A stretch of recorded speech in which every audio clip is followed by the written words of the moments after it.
Usually, when people think of The Sims, they often think of The Sims 3 or The Sims 4.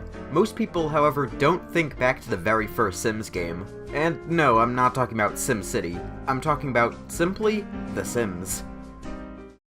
This life simulation game, developed by Maxis and published back in the year 2000, was advertised as the People Simulator. If this game was released during the shitty simulator boom of 2014, this game literally could have just been called People Simulator, or The Existence Simulator. That'd be weird. My first experience with The Sims was The Sims 3 on the 3DS, which was a surprisingly good, yet also very content-lacking game. After playing a few more Sims games since then, I thought it'd be interesting to check out the very first game, to see the origins of this, well, industry-changing game. Now, before I actually start the game, let me show you this box art. It's terrifying. Remember, this game was released in the year 2000, so the graphics are, well, The first thing I should be doing is making a family, a group of people who I'll have total control over and force them to do my bidding. I'm going to be making the AMTEmu family and filling it with a fairly large amount of members. The first member of the family is going to be Scoot. I'm going to be going with the stay-at-home soccer mom look. She'll be fairly neat, outgoing, nice, and active, but she's also very playful, if you know what I mean. Oh god. Scoot is an awesome, outgoing, neat, active, playful, and very, very, very nice person. She also makes YouTube videos on her YouTube channel over at https://www.youtube.com/c/Scootakip. You should go totally check that out and subscribe. I heard her content is awesome. Then there's Fluffles. They'll look like a homeless bum, but in reality they're wearing a really nice and expensive suit. Fluffles is a very, very, very neat person. They're not very nice, though. Fluffles is Scootakip's friend. And maybe more. Winky face. Who isn't nearly as cool, awesome, or good as she is. Then there's Son of Petuman. He looks like Jesus, but wears Roman gladiator armor. He's very nice, active, and neat. Son of Petuman spends most of his time drawing anime hentai for the masses of the internet, specifically Naruto hentai. He really likes Naruto. After that is Rainbows. He's a balding middle-aged man, apparently, wearing really high pants and suspenders. He looks like a fucking nerd. Rainbows spends most of his time hacking Minecraft servers. Nobody likes him, he has no friends, and do not subscribe to him on YouTube. Or do, but it's not really my choice, to be honest, it's your choice. And last, but most certainly least, we have AG Matt. He has flaming pink hair and dresses like Shrek. Matt likes role-playing online as homosexual dolphin zombies. From hell! Yep, it seems like we have the perfect family here. No other family could ever compete with us. We're loving, caring, functional people. Except for when we piss on the ground, we probably shouldn't do that. The next step in the game is to buy a house for our loving, amazing, perfect family to live in. But rather than getting them a house, let's just get them an empty lot and build a house. Whoa! What the fuck is going on with my game? I don't know why, but I get the feeling that the game might, just maybe, not be working as well as it should. Let me go fix that. Well, here are my Sims, I guess. Just standing around being fucking useless as ever. I guess I should probably build them a home now. Let's see, gotta make the floor base of the house, a perimeter wall, some walls inside the house to make rooms, some doors so the Sims can actually access the house and the rooms, and some furniture too, such as a couch, a TV, a table, a chair, and a, nothing else. I mean, this is all that 5 people need for living, right? Well, here it is, the AMTEmu family, in all their might and glory.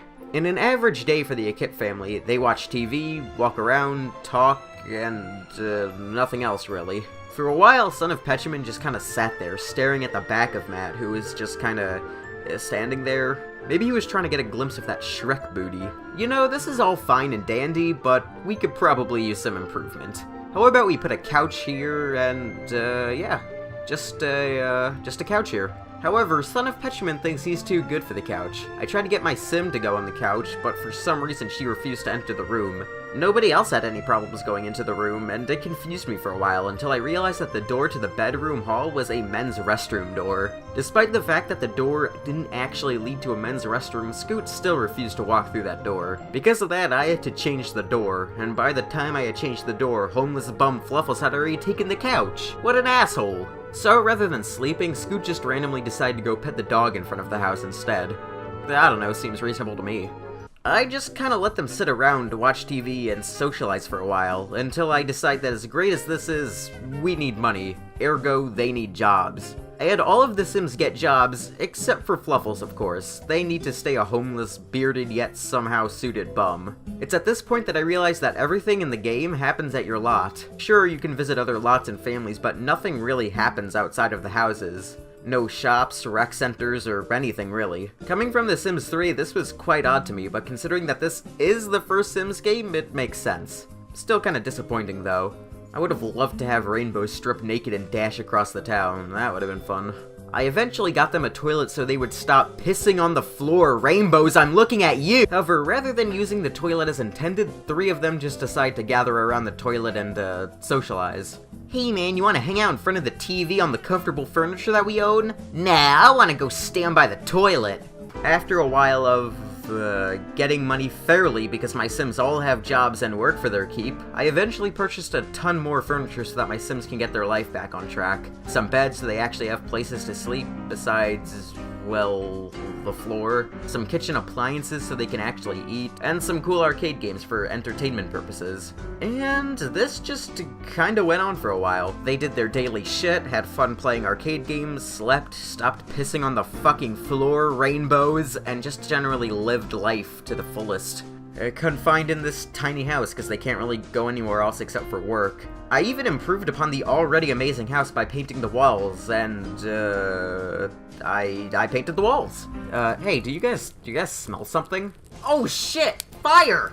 Ah, fuck, fire! Quick, don't actually do anything about the fire, just kinda stand there and dance around like you're trying to hold in your piss, which for Rainbows I don't think that could actually happen. Don't worry, the fire's out and everyone's safe. Oh, another fire? Are you fucking kidding? Well, we weren't able to tame this flame in time, and Rainbows paid the ultimate price. Rest in peace. Deepest sympathy, Rainbows has just died. Though his body is gone, the spirit will always remain. Boy, I sure hope that isn't foreshadowing to something ominous or creepy or anything. Also, we know these guys really mean business when they use Comic Sans to announce the death of a character. The Grim Reaper leaves us with nothing but a pot of ashes and a pit in our hearts. Although the ashes actually make sense, since, I mean, he did burn to death, right? Well, after our devastating loss, we managed to carry out life and continue as things were. Until I decided I got bored, that is. Let's see, put some walls here, get the Sims at different rooms, and remove some doors. And like that, we're ready to play my favorite game. The Game of Death. The rules to the game are simple. Just try to survive as long as possible and outlive the other contestants. 3, 2, 1, survive!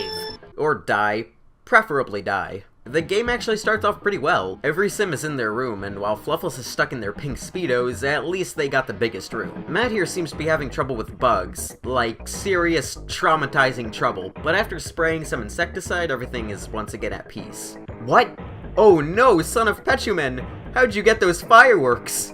I certainly didn't give them to you. Oh no, don't light them, you might get hurt. Holy shit! The fireworks have landed! Son of Petuman has caught fire! Can he manage to extinguish himself before he dies? No, he didn't! Son of Petuman is out of the game! Looks like someone didn't learn to stop, drop, and roll. That leaves us with only 3 competitors, Fluffles, Matt, and Scoot.